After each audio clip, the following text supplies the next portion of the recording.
9 luni după ce am născut al doilea bebe și aproape mi-am revenit. Trebuie să menționez că în ultimii 2 ani am stat mai mult însărcinată pentru că mai avem un băiețel de 2 ani și unul de 9 luni și recuperarea după fiecare sarcină a fost foarte diferită. După primul băiețel, cam în 5 luni, revenisem la kilogramele de dinainte, am zis că procesul nu este chiar așa de greu și bineînțeles că m-am așteptat ca și după a doua sarcină să meargă totul ca pe roate la fel. Nu s-a întâmplat pentru că am dat mai greu jos. Diferența poate să fie și că pe primul băiețel l-am alăptat doar o lună jumate pentru că nu am putut mai mult și pe al doilea l-am alăptat exclusiv până în prezent.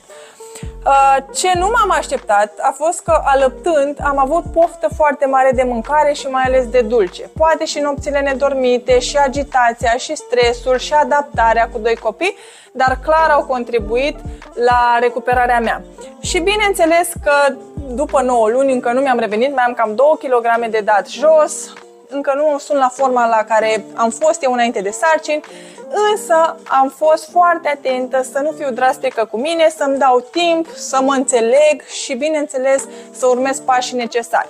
Și anume, mănânc cât de cât echilibrat, mă hidratez foarte bine, mă odihnesc de câte ori apuc, adică și în timpul zilei dacă prind o oră de somn este sfântă și îmi dă foarte multă energie și mă regenerează.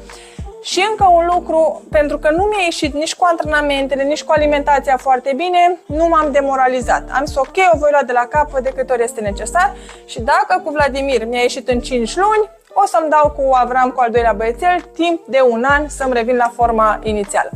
Ce vreau să vă spun cu asta? Corpul nostru este foarte deștept și știe exact ce nevoi are. Așa că este important să-l ascultați, să-i dați timpul necesar și să faceți tot ceea ce este necesar pentru el să ajungă la forma de dinainte de sarcini. Cu răbdare, cu blândețe, cu iubire, se poate. Vă pup, mămici!